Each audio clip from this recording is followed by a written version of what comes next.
ವಶೀಕರಣ ಅಂದ್ರೆ ಏನು? ನಮಗೆ ಬೇಕಾಗಿರ್ತಕ್ಕಂತಹದ್ದನ್ನ ಪಡ್ಕೊಳ್ತಕ್ಕಂತಹದ್ದು ಅದು ಯಾವ್ದಾದ್ರು ಆಗಿರಲಿ. ಅಥರ್ವಣ ವೇದ ತಂತ್ರಶಾಸ್ತ್ರದಲ್ಲಿ ಬರ್ತಕ್ಕಂತ ಈ ವಶೀಕರಣ ಅದ್ ನಿಜವಾಗ್ಲೂ ವರ್ಕ್ ಆಗುತ್ತಾ?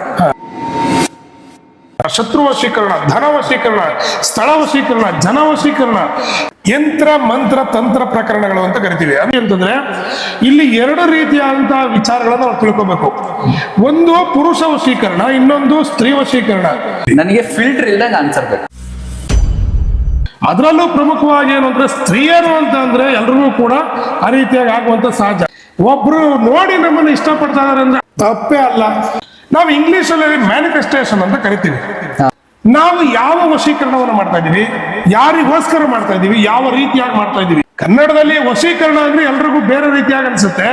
ಇಂಗ್ಲಿಷ್ ಅಲ್ಲಿ ಮ್ಯಾನಿಫೆಸ್ಟೇಷನ್ ಅಂದ್ರೆ ಯಾರಿಗೂ ಏನ್ ಅನ್ಸಲ್ಲ. ಹಾಯ್, ಹಲೋ, ಎಲ್ರಿಗೂ ನಮಸ್ಕಾರ. ನಾನು ನಿಮ್ಮ ನವೀನ್. ಇವತ್ತು ನಮ್ಮ fact from field YouTube channel ನಲ್ಲಿ ಒಂದೊಳ್ಳೆ ತುಂಬಾ ಇಂಪಾರ್ಟೆಂಟ್ ಆಗಿರೋ ವಿಚಾರನ ಡಿಸ್ಕಷನ್ ಮಾಡ್ತಿದೀವಿ. ಸಾಕಷ್ಟು ಜನ ಈ ವಿಚಾರಗಳ ಬಗ್ಗೆ ಕೇಳಕ್ಕೆ ತುಂಬಾ ಒಂದು ಕ್ಯೂರಿಯಾಸ್ ಇಂದ ಇದ್ದಾರೆ. ಸೊ ಆ ವಿಚಾರನ ಕಂಟಿನ್ಯೂ ಮಾಡೋಣ ಬನ್ನಿ. ಅಣ್ಣ ನಮಸ್ಕಾರ. ನಮಸ್ಕಾರ.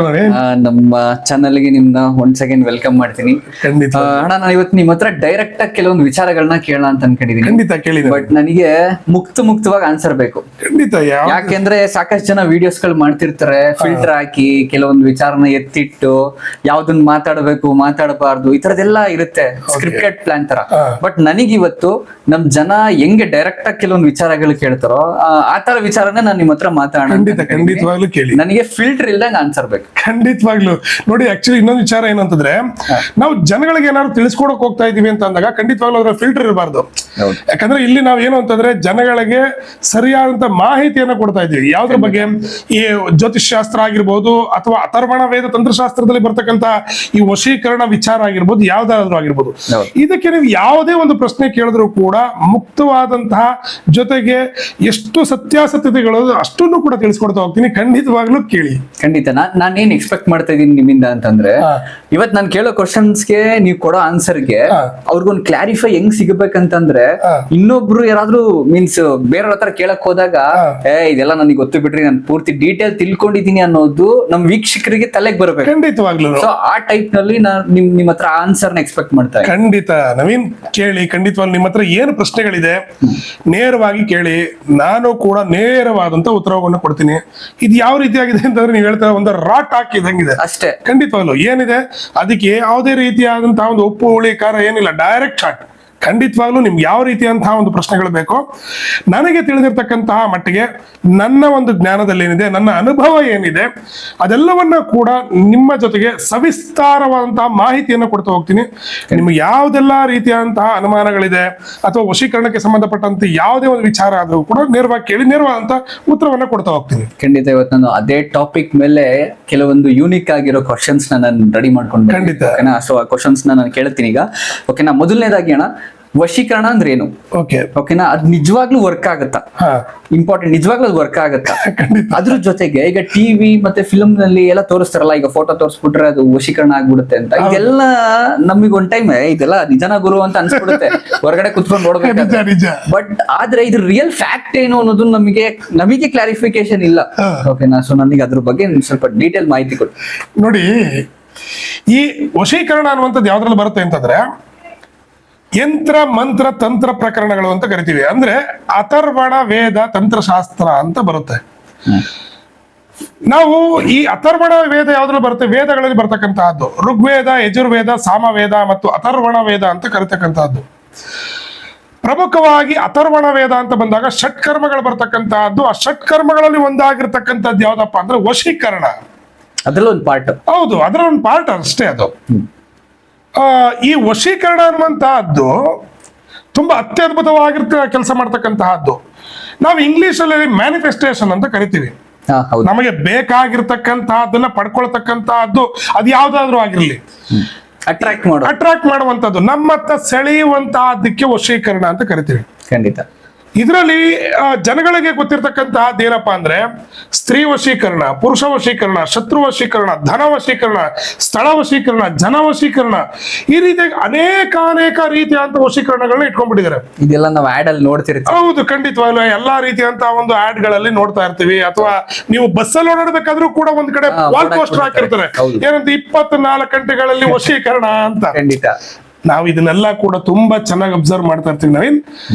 ನಾವು ತಿಳ್ಕೊಬೇಕಾಗಿರ್ತಕ್ಕಂಥದ್ದೇನು, ವಶೀಕರಣಕ್ಕೆ ಎಲ್ಲರೂ ಕೂಡ ಕೆಟ್ಟದಾಗಿ ಬಿಂಬಿಸಿರ್ತಕ್ಕಂಥದ್ದು, ಕೆಟ್ಟ ಹೆಸರನ್ನ ಕೊಟ್ಟಿರ್ತಕ್ಕಂಥದ್ದು ಏನಂತಂದ್ರೆ, ಅದು ಈಗ ನೀವ್ ಹೇಳಿದ್ರಿ ಅಣ್ಣ, ಕೆಟ್ಟದಾಗಿ ಬಿಂಬಿಸ್ತೀವಿ. ಹೌದು, 100% ಸತ್ಯ.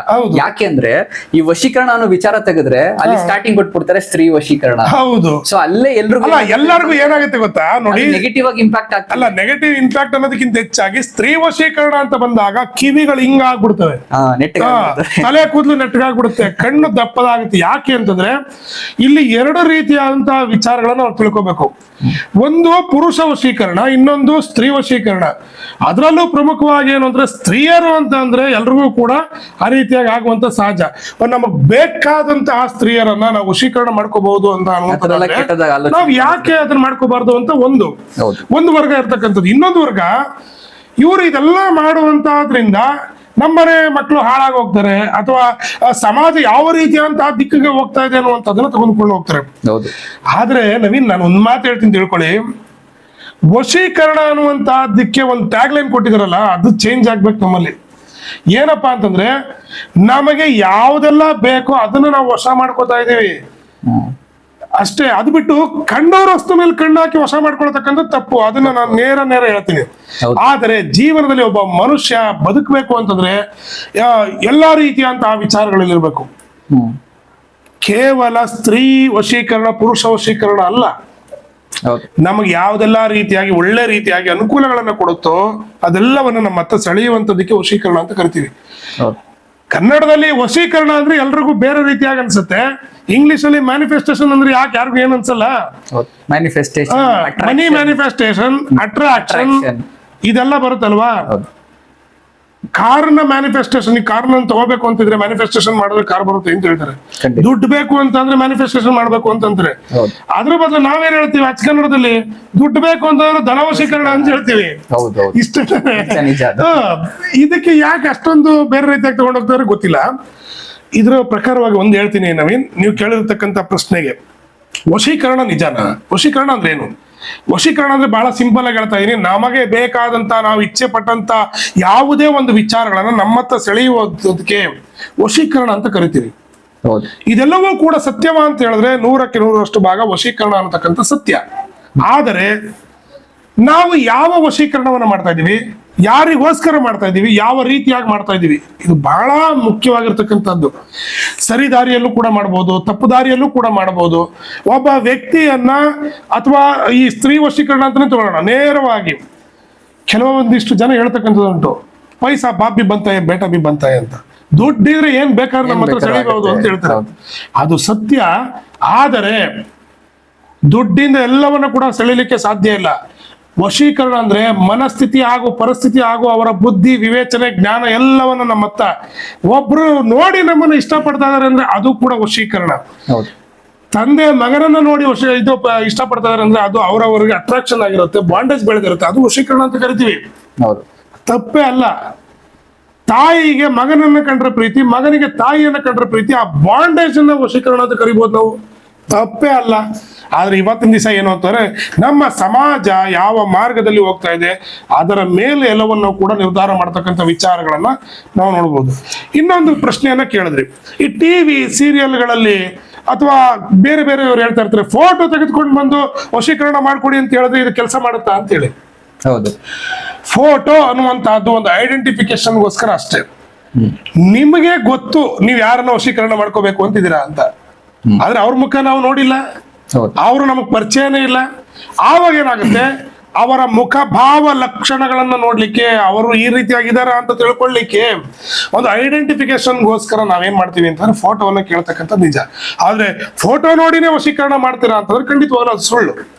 ಐಡೆಂಟಿಫಿಕೇಶನ್ಗೋಸ್ಕರ ಅಷ್ಟೇ ಫೋಟೋ. ಇನ್ ಕೇಸ್ ಹಂಗಾಗಂಗ್ ಇದ್ದಿದ್ರೆ ಎಷ್ಟೋ ಜನ ಏನ್ ಮಾಡ್ತಿದ್ರು ಅಂತ ಹೇಳಿದ್ರೆ, ಈ ಹೀರೋಯಿನ್ ಗಳ ಫೋಟೋ ಎಲ್ಲ ತಗೊಬಂದ್ ಗುರುಜಿ ನನ್ಗಿರ್ನ ವಶ ಮಾಡ್ಕೊಡಿ ಅಂತ ಕೇಳ್ತಿದ್ರು. ಎಷ್ಟೋ ಜನ ಕೇಳ್ತಾರೆ. ನಿಜ, ನಿಮ್ಮ ಹತ್ರ ಆತರ ಕೇಳಿದಾರ? ಖಂಡಿತ ಕೇಳಿದಾರೆ. ಅಂದ್ರೆ ಕಾಮಿಡಿ ಆಗಿ ಕೇಳ್ತಾ ಇರ್ತಾರೆ. ನಾವು ನೋಡಿಪ್ಪ ಒಂದೇ ರಿಯಲ್ ಆಗಿ ಯಾರು ಒಂದಿಲ್ಲ ಅಂತ. ರಿಯಲ್ ಆಗಿ ಯಾರು ಇಲ್ಲ. ಈಗ ನಾವ್ ಒಂದ್ ವಿಷಯ ಹೇಳ್ತೀವಿ ಕೇಳಿ, ಆ ತರ ಇರುವಂತದ್ದು ಇದ್ದಿದ್ರೆ ನಾವು ಬೇರೆಯವ್ರ ವಶೀಕರಣ ಮಾಡೋ ಬದಲು ನಮ್ಗೆ ನಾವೇ ಮಾಡ್ಕೋಬೋದಾಗಿತ್ತಲ್ಲ ಅನ್ನುವಂತ ಒಂದು ಪ್ರಶ್ನೆ ಕೂಡ ಬರುತ್ತೆ. ಸಾಕಷ್ಟು ಜನ ಹೇಳಿರ್ತಕ್ಕಂಥದ್ದು ಉಂಟು, ಯಾಕ್ರೆ ನಿಮ್ಗೇನು ಆಸೆ ಆಕಾಂಕ್ಷೆಗಳೇ ಇಲ್ವಾ, ನಿಮಗ್ ಬೇಕಾದನ್ನೆಲ್ಲ ವಶೀಕರಣ ಮಾಡ್ಕೋಬೋದಲ್ವಾ ಅಂತ. ಆದ್ರೆ ಪ್ರಥಮವಾಗಿ ಅಥರ್ವಣ ವೇದ ತಂತ್ರಶಾಸ್ತ್ರದಲ್ಲಿ ಪ್ರಪ್ರಥಮ ಅಧ್ಯಾಯದಲ್ಲಿ ಮೊದಲನೆಯ ಪುಟದಲ್ಲಿ ಕೊಟ್ಟಿರ್ತಕ್ಕಂತಹದ್ದು ಏನು ಅಂತಂದ್ರೆ, ನೀನು ಯಾವ ಒಂದು ವಿದ್ಯೆಯನ್ನ ಕಲ್ತಿದ್ದೀನಿ ಅಂತ ಹೇಳಿ ಸ್ವಾರ್ಥಕ್ಕಾಗಿ ಉಪಯೋಗವನ್ನು ಮಾಡ್ಕೊತ ಹೋಗ್ತೀಯೋ ಅದೇ ನಿನ್ನ ತಿಂದಾಕತ್ತೆ ಅಂತ ಹೇಳಿ. ಎಂತ ಈಜುಗಾರ, ಮಹಾನ್ ಈಜುಗಾರ ಆದ್ರೂ ಕೂಡ ಒಂದು ಸಲ ದೊಡ್ಡ ಸುಳಿಯಲ್ಲಿ ಸಿಕ್ಕಾಕೊಂಡ್ರೆ ಅವನು ಕೂಡ ಇದು ಬರ್ಲಿಕ್ಕೆ ಆಗುದಿಲ್ಲ. ಇದು ಒಂದು ರೀತಿಯಾದಂತ ಸುಳಿ ಇದ್ದಾಗೆ. ನಾವು ಬೇಕು ಕಲ್ತಿದೀವಲ್ಲ ವಿದ್ಯೆ ಅಂತ ಹೇಳಿ ಬೇಕು ಬೇಕು ಬೇಕು ಬೇಕು ಎಲ್ಲವನ್ನ ಅಟ್ರಾಕ್ಟ್ ಮಾಡ್ಲಿಕ್ಕೆ ಹೋದಾಗ ಏನಾಗುತ್ತೆ ಅಂದ್ರೆ, ಆ ಸುಳಿಯಲ್ಲಿ ನಾವು ತಗೊಳಕೊಂಡಾಗ ನಮ್ಮನ್ನ ನಾವು ಕಳ್ಕೊಬಿಡ್ತೀವಿ. ನಮ್ಮ ಮನಸ್ಥಿತಿಗಳು ಹಾಳಾಗೋಗುತ್ತೆ, ಪರಿಸ್ಥಿತಿಗಳು ಹಾಳಾಗೋಗುತ್ತೆ, ಮೈಂಡ್ ಸೆಟ್ ಹಾಳಾಗೋಗುತ್ತೆ. ಯಾವುದೇ ಒಬ್ಬ ವ್ಯಕ್ತಿ ಯಾವ ವಿದ್ಯೆಯನ್ನ ಕರಗತ ಮಾಡ್ಕೊಂಡಿದ್ರು ಸರಿ, ಮೊದಲನೇದಾಗಿ ಬೇಕಾಗಿರ್ತಕ್ಕಂತಹದ್ದು ಏಕಚಿತ್ತ ಏಕ ಮನೋಭಾವ, ಅಂದ್ರೆ ಕಂಟ್ರೋಲಿಂಗ್ ಪವರ್. ಅವನ ಮೈಂಡ್ ಆಗಿರ್ಬೋದು, ಮನಸ್ಸಾಗಿರ್ಬೋದು, ಅದನ್ನ ಕಂಟ್ರೋಲ್ ಮಾಡ್ಕೊಳ್ಳುವಂತ ಕೆಪಾಸಿಟಿ ಇದ್ರೆ ಮಾತ್ರ ಅದು ಕೆಲಸ ಮಾಡುತ್ತೆ. ಇಲ್ಲ ಅಂದ್ರೆ ಯಾರ ಮೇಲೂ ಕೂಡ ಏನು ಮಾಡ್ಲಿಕ್ಕೆ ಆಗುದಿಲ್ಲ ಅನ್ನೋದು ಸತ್ಯ.